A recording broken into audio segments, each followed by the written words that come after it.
Not quite as bright out here this morning, but I thought I'd bring my word study out here and share it with you. It's a bit breezy, so hopefully you can hear me.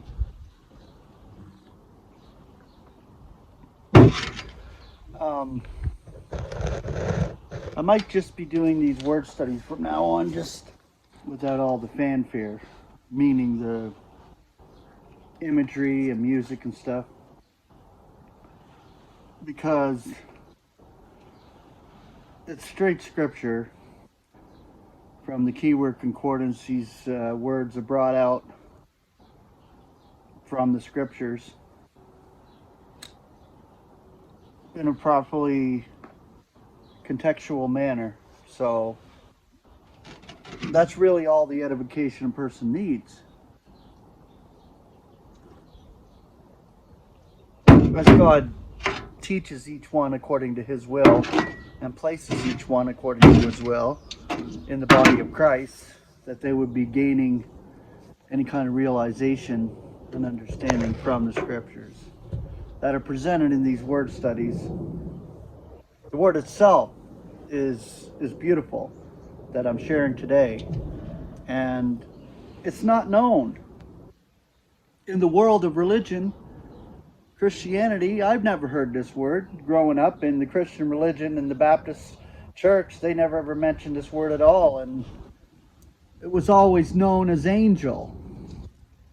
Well, you look at these cherubims and these little babies with wings, these naked babies with wings, and you think, holy shit, that's an angel when you're taught like that in the churches, or some kind of venerated statue.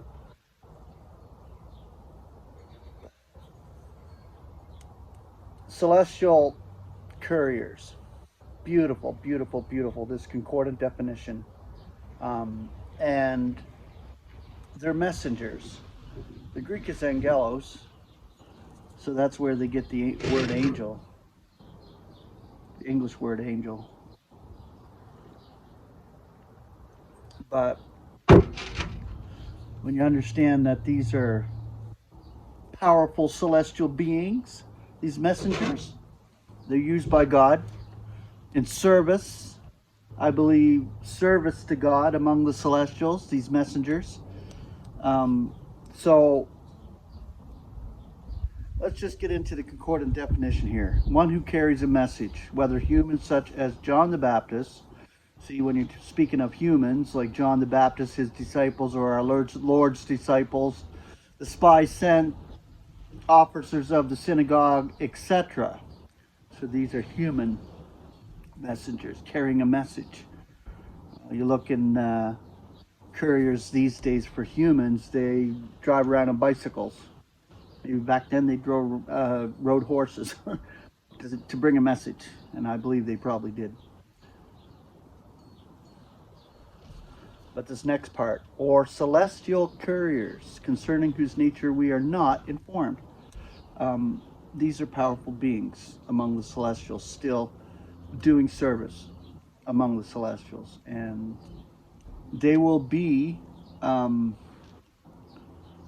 dealing out God's judgments during the tribulation. These messengers, these beings.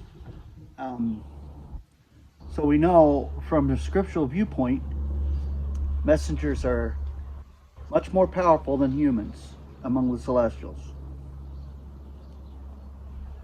The term angel is avoided because it's misleading and cannot be used of human messengers. So when you get into the concordant scripture references, I start reading here, you'll see that these beings that are talked about are powerful. Okay, so first one is 1 Corinthians 4:9. I brought it out from Paul's letters, of course. 1 Corinthians 4:9. For I suppose that God demonstrates with us, the last apostles, as death doomed. For we became a theater to the world and to messengers and to men. 1 1 Corinthians 6:3, are you not aware that we shall be judging messengers, not to mention life's affairs? So this here speaks of the great white throne, I believe, where we will be acting as God's representatives, as Christ's plural, judging messengers, and life's affairs, which would be human acts, because at the great white throne they're judged according to their acts, not sin that has already been taken care of. And I think we're set up in this life to experience humanity the way we experience it, to judge correctly at the great white throne when it comes to humans and life's affairs. 1 Corinthians 13:1, if I should be speaking in the languages of men and of messengers, yet should have no love, I have become resounding copper or a clanging cymbal. So useless jargon if love isn't behind it. The love of God in Christ, the Spirit of God in you that shares truth, wanting the recipient to receive it as it is given out in love. Galatians 1:8, but if ever we also, or a messenger out of heaven, should be bringing an evangel to you besides that which we bring to you, let him be anathema.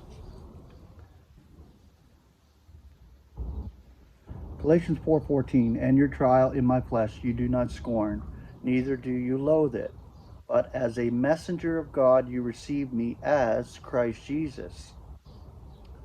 Romans 8:38 and 39, for I am persuaded that neither death, nor life, nor messengers, nor sovereignties, nor the present, nor what is impending, nor powers, nor height, nor depth, nor any other creation will be able to separate us from the love of God in Christ Jesus our Lord. 2 Corinthians 11:14, and no marvel, for Satan himself is being transfigured into a messenger of light. 2 Corinthians 12:7, wherefore also, lest I be lifted up by the transcendence of the revelations, there was given to me a splinter in the flesh, a messenger of Satan, that he may be buffeting me, lest I be lifted up.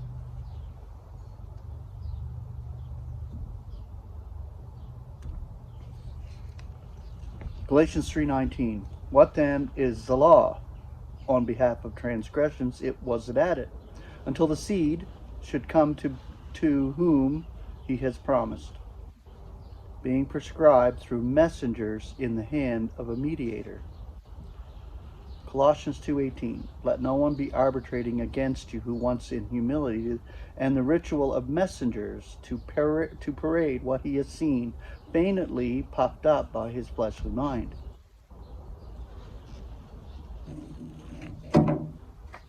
Okay.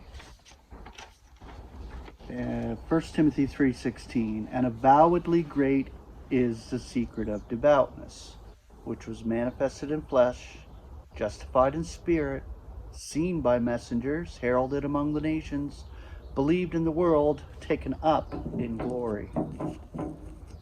And I added a couple here in Hebrews 2:6. Yet somewhere someone certifies, saying, what is man that thou art mindful of him, or a son of mankind that thou art visiting him? Thou makest him some bit inferior to messengers. With glory and honor thou wreathest him, and dost place him over the works of thy hand. And the last one, Hebrews 12:22 through 23. But you have come to Mount Zion, the city of the living God, celestial Jerusalem, and to 10,000 messengers, to a universal convocation, and to the ecclesia of the firstborn, which is the body of Christ, registered in the heavens, and to God, the judge of all, and to the spirits of the just perfected.